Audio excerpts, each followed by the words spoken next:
कल के लेक्चर में हम लोगों ने सेंट्रीफ्यूगल पंप के बेसिक्स के बारे में पढ़ा था। सेंट्रीफ्यूगल पंप का बेसिक क्या होता है, सेंट्रीफ्यूगल पंप कहते किसको है। तो सिंपल एक ऐसा पंप होता है जो कि आपका एक सेंट्रीफ्यूगल एक्शन पे काम करता है, ठीक है।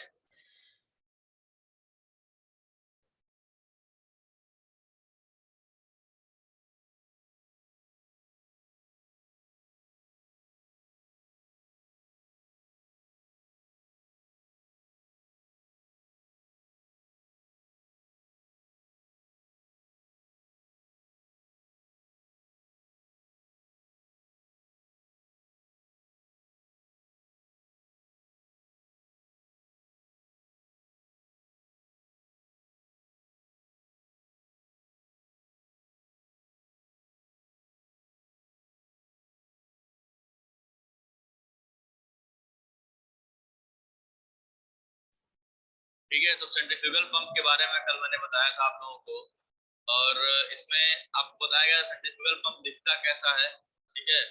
वो मैंने कल ओपन किया था आप लोगों को। 4 कंपोनेंट होते हैं, एम्पेलर, केसिंग, सक्शन और डिलीवरी, ठीक है। कल एक ओवरव्यू के लिए मैंने कुछ इमेजेस आपको कल दिखाए थे।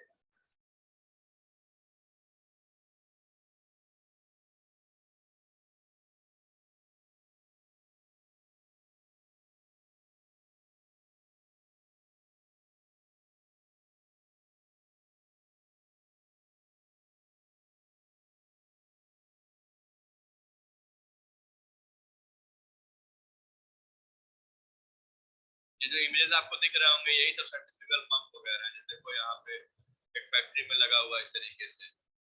एक ये इमेज हो गया पंप का, या ये वाली इमेज कह सकते हो, ये भी सेंट्रीफ्यूगल पंप है, ठीक। देखो यहाँ पे क्या है कि एक लाइन डायग्राम में शो किया गया है कि लिक्विड हवा कैसे एंटर कर रहा है। तो लिक्विड यहाँ से सक्शन क्रिएट कर रहा है, ये इसमें पूरा केसिंग में घूम रहा है और फिर ऊपर चल जा रहा है लिक्विड आपका, ठीक है। इस तरीके से सेंट्रीफ्यूगल पंप आपका काम करता है, ठीक। अब इसमें आते हैं कि कंपोनेंट्स कौन कौन से होते हैं।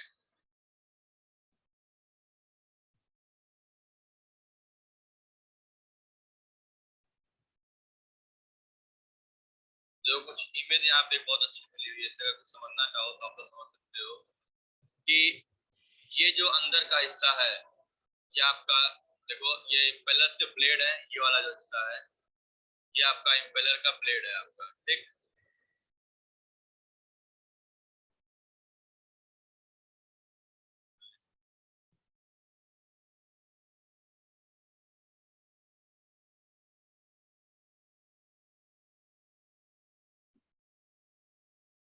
तो इसमें क्या होता है कि ये अगर पंप की बात करो तो मैंने कल पंप के बारे में आपको बताया था कि केसिंग क्या होगी, किस तरीके से होगा। ये आपका पंप है एक तरीके से।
देखिए, तो मैंने जो कल कंपोनेंट बताया था, मैंने कहा था फिर से मैं उसको समझाऊंगा आप लोगों को। ये जो प्लेट है जो घूमती है उसके अंदर साफ से लगी हुई, इसको हम लोग बोलते हैं इम्पेलर। ये आपका रोटेटिंग पार्ट होता है, ठीक है। ये आपका रोटेटिंग पार्ट होता है, ठीक। और जो केसिंग होता है ये स्टैटिक पार्ट होता है, रुका हुआ हिस्सा। तो बेसिकली कहा जाए तो 4 कंपोनेंट आपके होते हैं, लेकिन देखा जाए तो सिर्फ 2 ही दिख रहा है आपको। पहला आपका इम्पेलर हो गया, दूसरा हो गया केसिंग, तीसरे में क्या है ये आपका सक्शन पॉइंट कहाँ से है, सक्शन हेड, ये सक्शन पाइप, और चौथा आपका डिलीवरी पाइप। ठीक है, यही चार आपको देखना होता है। अब इन चारों की अगर हम बात करते हैं तो इसमें क्या क्या चीजें होंगी, यहाँ से देखो। ठीक है, तो केसिंग मैंने कल भी बताया था कि इम्पेलर क्या करता है, इम्पेलर रोटेट करता है। ठीक, अब इसी को मैं थोड़ा एक इमेज जो मैंने कल अभी ओपन की थी इसमें आते हैं। यहाँ पे देखिए, ये जब रोटेट करता है तो इस वाले पॉइंट पे जहां मैं अभी एरो बना रहा हूँ यहाँ पे, इसको आई बोलते हैं। और ये इनलेट होता है, यहाँ इन होता है वाटर यहाँ से, तो यहाँ से आपका सक्शन क्रिएट होता है, इसको लिखा ना सक्शन साइड यहाँ पे, तो यहाँ सक्शन क्रिएट करके पानी यहाँ से इंटर करता है। ठीक, फिर ये इम्पेलर ब्लेड, ये इसमें ब्लेड ऐसे बने रहते हैं और इसके गैप में पानी ऐसे निकलता है बाहर, और ये क्या है कि रोटेट करता है इस तरीके से, तो ये वाटर घुमाता है। तो इम्पेलर रोटेटिंग पार्ट है, यहाँ पे देखो बनाया गया है इसको, तो ये घूमता है ऐसे। तो घूमते हुए क्या करता है कि ये रोटेशनल एनर्जी देता है वाटर। ठीक है, ये आपका वाटर को रोटेशनल एनर्जी प्रोवाइड करता है, और रोटेशनल एनर्जी प्रोवाइड करता है जिससे कि आप कह सकते हो कि ये घूमते हुए तरीके से चलते जाएगा अपना। तो अब ये इम्पेलर वाटर के ऊपर काइनेटिक एनर्जी इम्पार्ट करता है। ठीक, अब काइनेटिक एनर्जी को, ये जो केसिंग है, ये लिखा ना पंप केसिंग, तो चारों ओर से एक उसके ऊपर कवर लगाया गया है, एयर टाइट चैम्बर हो। ठीक है, मतलब एयर का इन्वॉल्वमेंट नहीं होता है वहां पे, एयर टाइट चैम्बर होता है। तो वो आपका कह सकते हो क्या करता है कि इम्पेलर रोटेट करके जो काइनेटिक एनर्जी डेवलप करता है उसको केसिंग प्रेशर एनर्जी में उसको चेंज कर देता है। ठीक है,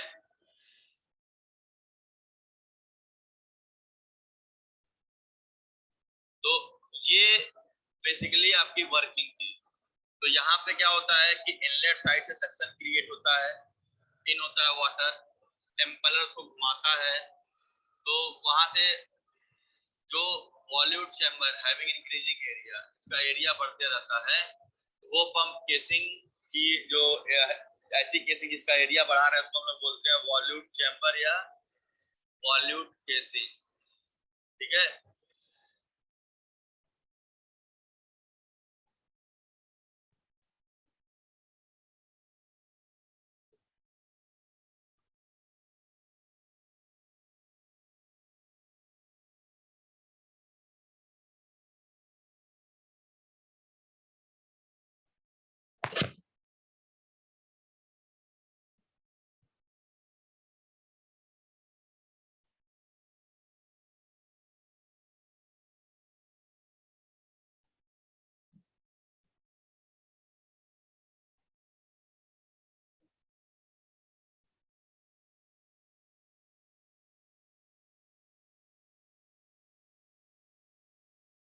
ठीक है, तो ये आपका एक तरीके से जो एनर्जी कन्वर्जन होता है कि रोटेशनल से काइनेटिक और काइनेटिक से प्रेशर, इस तरीके से ये आपका फ्लूइड फ्लो करता है इसमें। ठीक है, मतलब पंपिंग आपकी काम करती है। ठीक, अब इसमें दो और कंपोनेंट है, एक इनलेट और एक आउटलेट। तो ये तो हो गई इसकी वर्किंग कि सेंट्रीफ्यूगल पंप काम कैसे करता है, और हमें आगे भी डिस्क्रिप्शन में अभी types of casing, types of casing and types of impeller, ये चीजें ध्यान दें। ठीक है, इस तरीके से।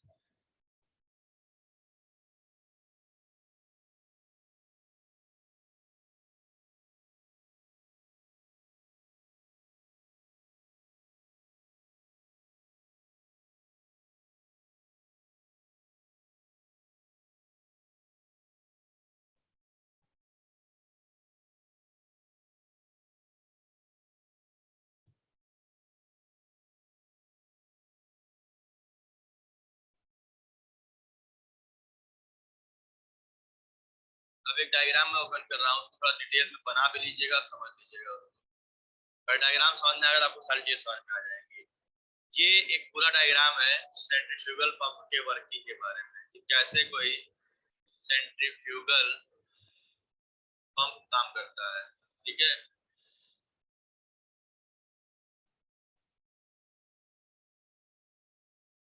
सेंट्रीफ्यूगल पंप के बारे में पूरा डिस्क्रिप्शन दिया है। ठीक है, देखिए ये जो हिस्सा है ये आपका पंप है।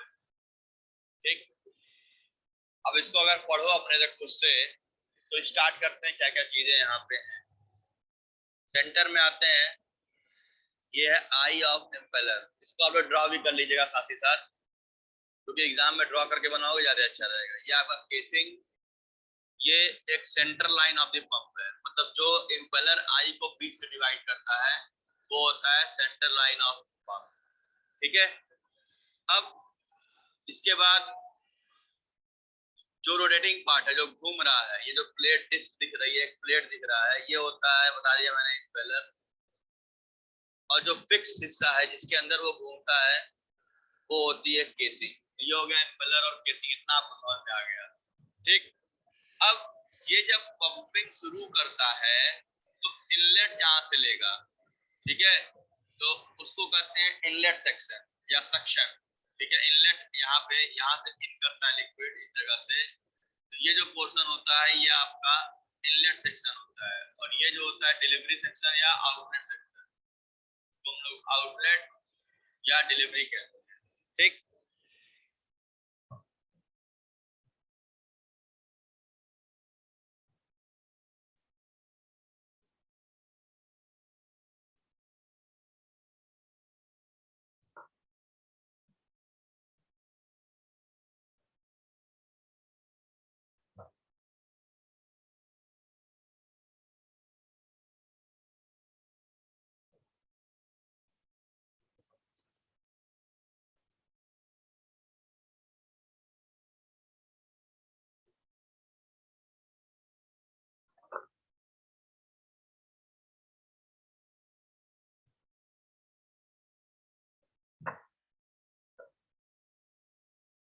अब जब ये इनलेट लेगा तो ये आप लोग घर में देखोगे पंप में कि जो इनलेट पानी आपके घर में कैसे आ रहा है पंप में, तो एक पाइप निकली होती है जिसमें एक फुटबॉल लगा होता है।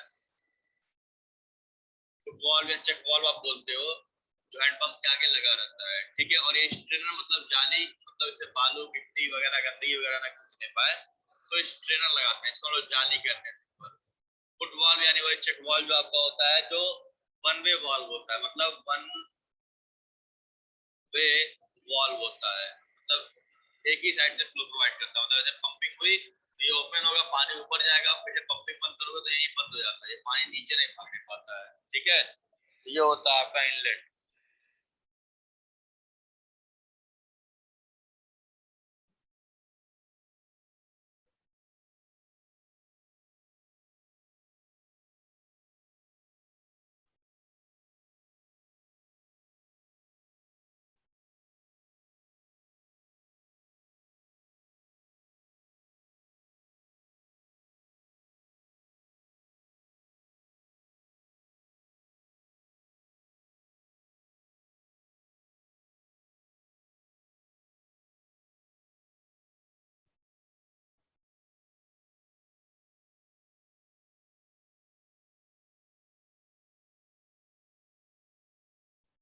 अब जिस पाइप से इनलेट लेगा सक्शन, उसको बोले सक्शन पाइप।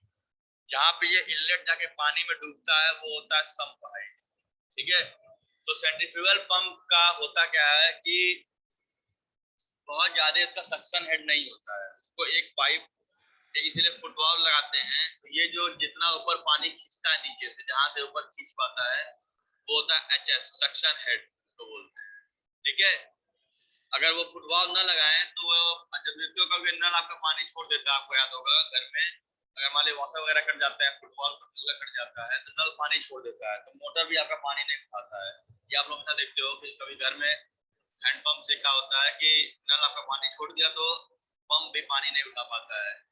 ठीक है, तो पंप के लिए सक्शन हाइट बहुत कम होती है, मतलब बहुत ज्यादा ऊपर लिफ्ट नहीं कर सकता वो पानी, मतलब नीचे से खींच नहीं सकता है। तो देखते हो ना कि अगर ये पंप आपका यहाँ पे रखा है तो यहाँ से कुछ इतने दूरी पे मतलब 2 मीटर या 3 मीटर के आसपास यहाँ फुटबॉल लगा हुआ है किस तरीके से, और यहाँ पे फिर आपके हैंड पंप में जोड़ दिया गया है उसको ले जाकर के यहाँ पे, ठीक है, ताकि यहाँ से जब ये पानी इतना वाटर लेवल हमेशा मिले और इतना ही ये खींच पाता है, ठीक है।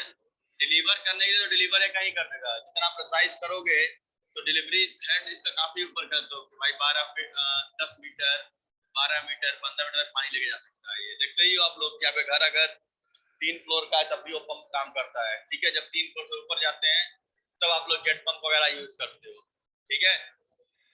तो सेंट्रीफ्यूगल पंप में क्या है कि डिस्चार्ज यानी क्यू मैक्सिमम प्रोवाइड करता है, ठीक है, और नॉर्मल प्रेशर के साथ, ठीक। अब ये होता है, अब इसमें जो डायग्राम में और क्या बनाया गया है, सक्शन फ्लेंज बनाया गया है। फ्लेंज मतलब एक तरीके से ओपनिंग जहां से वो इन करेगा, ठीक। वैक्यूम गेज, एक गेज लगाते हैं कितना सक्शन क्रिएट किया है, मालूम चला है कि हाँ इसका सक्शन हाइट कितना है, उतना पानी ये सक्शन क्रिएट कर सकता है, तो ये हो गया वैक्यूम गेज। इधर जब आगे निकलता है आउटलेट तो एक होता है डिलीवरी फ्लेंज, जहां से आप उसको रेगुलेट कर सकते हो, ठीक है, कि भेजना है कि नहीं भेजना है, ठीक। और डिलीवरी फ्लेंज में क्या है कि एक प्रेशर गेज लगाते हैं, डिलीवरी वाल्व लगाते हैं, ठीक है। ये भी वन वे वाल्व होता है कि पानी ऊपर चढ़ा तो दिया लेकिन पंप होने का नीचे ना पानी आने पाए वापस, तो एक डिलीवरी वाल्व लगाते हैं जो उसको रोक के रखता है, वन वे वाल्व होता है ये, ठीक। फिर उसके ऊपर होता है आपका ओवरहेड टैंक, जहां पानी आकर ले आके वो डिस्चार्ज कर देता है, ठीक है।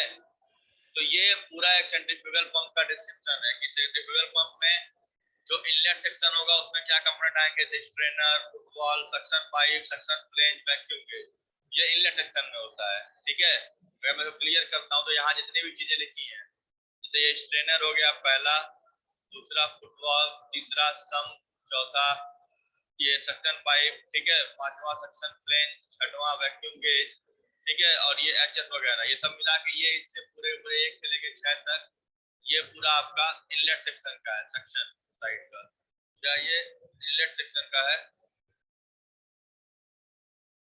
ये आपका इनलेट सेक्शन का है, ठीक है। इनलेट सेक्शन या आपका सक्शन पॉइंट का, ठीक है।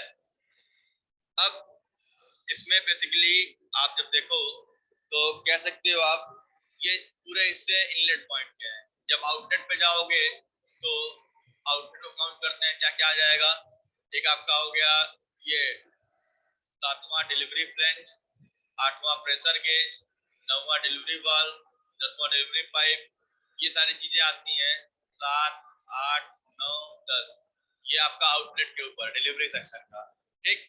और फिर ये पानी पहुंचता है आपका ओवरहेड टैंक में और ये होता है डिस्चार्ज लेवल।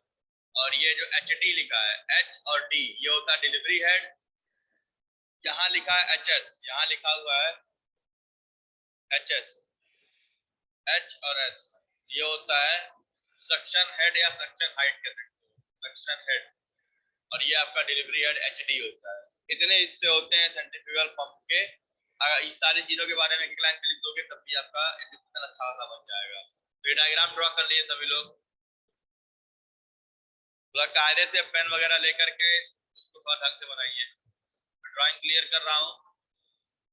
ये इस लाइन के नीचे, यहाँ से नीचे ये आपका इनलेट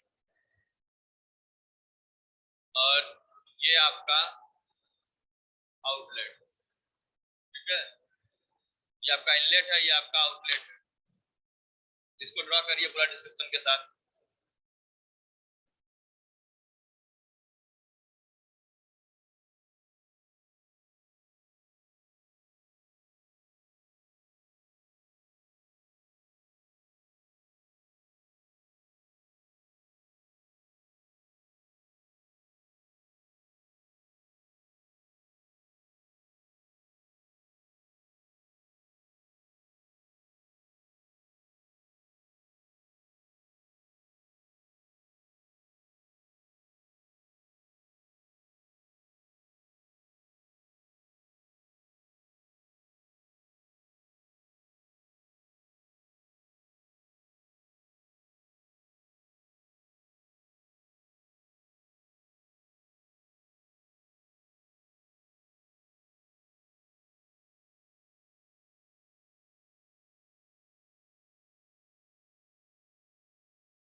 तो इसमें आप लोगों का जो कंपोनेंट मैंने अगर ड्रॉ हो गया होगा तो इसका आप खुद से एक्सप्लेन कर सकते हो। ठीक है, आई थिंक ड्रॉ हो गया होगा। और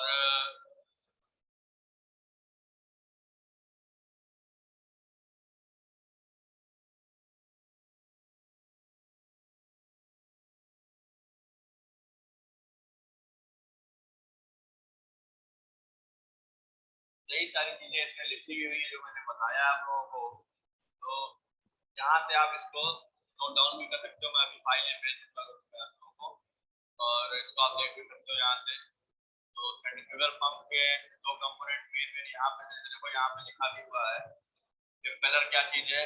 rotating part of a centrifugal pump is called impeller. It consist of a series of backward curve veins, यानी इसमें वेन्स उल्टे लगे होते हैं। किस तरीके से लगता है बैकवर्ड कर्व? पानी ऐसे जाएगा, घूमेगा, ये रोटेटिंग ऐसे करता है और वेन्स इसके बैकवर्ड होते हैं। बैकवर्ड कर्व यानी उल्टी दिशा में घूमे हुए होते हैं। ठीक है, मतलब जैसे एक ऐसे कर्वेचर है आपका, इस तरीके से आपके प्लेट्स में लगे हुए,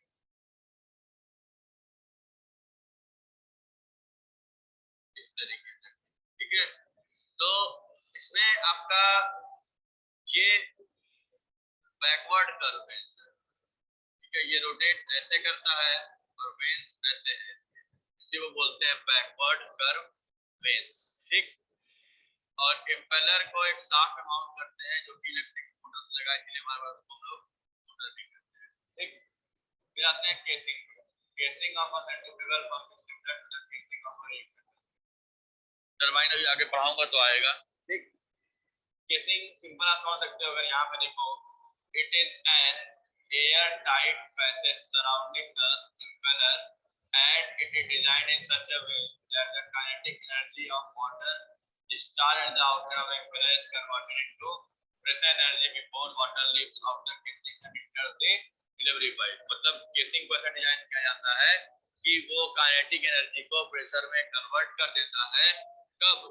अपने अंदर ही, ऐसा नहीं है कि डिलीवरी हेड होने के बाद वो कन्वर्ट करा, उससे पहले ही कन्वर्ट कर लेता है। ठीक है, कुछ केसिंग कॉमन टाइप के दिए हैं। इम्पेलर्स भी कुछ टाइप होते हैं और मैं अगले लेक्चर में बताऊंगा आप लोगों को टाइप ऑफ इम्पेलर्स और केसिंग। ठीक है, अभी देखो इसमें से क्या लिखा है, वॉल्यूट केसिंग, वॉर्टेक्स केसिंग, दो लिखा हुआ है। ठीक है, तो वॉल्यूट वाला मैंने बताया कि हैविंग इंक्रीजिंग एरिया, जिसका एरिया बढ़ते जाता है, वैसी केसिंग। मैंने देखा है ना कि ऐसे रहेगा केसिंग आपका, ये ऐसे और इस तरीके से बना होगा। ये एरिया लगातार उसका बढ़ते जाता है, यहाँ A1, यहाँ A2, यहाँ A3, इस तरीके से इसका एरिया बढ़ते जाता है, इसका एरिया आपका बढ़ते रहता है। ठीक, और इसमें फिर दूसरा आते हैं वॉर्टेक्स केसिंग। ठीक, वॉर्टेक्स में क्या होता है कि एक चैम्बर होता है, वॉर्टेक्स चैम्बर। अभी मैं दिखाता हूँ इसमें डायग्राम में, यहाँ तो नहीं है। ठीक है, देखो यहाँ पे एक वॉर्टेक्स चैम्बर डाला है, मतलब एक सर्कुलर चैम्बर डाल देते हैं उसी वॉल्यूम के अंदर। इस तरीके से सर्कुलर रिंग डाल देते हैं, तो होता है वॉर्टेक्स चैम्बर। इसको मैं आगे कंटिन्यू कर दूंगा, नोट्स अभी भेज दे रहा हूँ, नोट कर लीजिएगा। और एक केसिंग होती है केसिंग विद गाइड प्लेट। तो मतलब एक इम्पेलर के बाहर, इम्पेलर से पानी जब बाहर आता है तो फिर एक गाइड प्लेट करते हैं, मतलब गाइड प्लेट का जो रास्ता दिखा है। ठीक है, जैसे इम्पेलर्स के ऊपर ऐसे वेंस लगे हैं इस तरीके से। ठीक है, इस तरीके से ये पानी को गाइड करते हैं यहाँ तक, बाहर आने तक। इसके बाद क्या कर रहा है ये, फिर एक गाइड प्लेट ऐसे लगाता है इस तरीके से, मान लो ऐसे लगा हुआ है। तो वाटर क्या होगा, ऐसे आएगा, ऐसे गाइड होगा इस तरीके से। मतलब पानी का रास्ता पूछ रहा है, पानी को जाना कैसे है। ठीक है, तो केसिंग विद गाइड प्लेट्स वो वाला टर्म होता है आपका। ठीक है, और ये मैंने एक डायग्राम आपको समझा दिया। इम्पेलर, केसिंग, डिलीवरी पाइप, ये सारी चीजें वॉल्यूट केसिंग के बारे में लिखा ही है कि इसमें इंक्रीजिंग एरिया होता है। ठीक है, जो वेलोसिटी डिक्रीज करता है, डिक्रीज होने से प्रेशर बढ़ जाता है। ये सारी चीजें मैंने कल बता दी। अगर दिक्कत होगी तो कमेंट करिएगा, बताइएगा कल, तो मैं कल इसको फिर आपको दोबारा समझा दूंगा। ठीक है, एक बार इसको पढ़ के नोट डाउन कर लीजिए, कोई इशू होगा तो बताइएगा इस टॉपिक पे। ठीक है, तो कल इसी में और आगे कंटिन्यू करेंगे टाइप्स ऑफ केसिंग वगैरह को। तो thank you class, see you in the next lecture.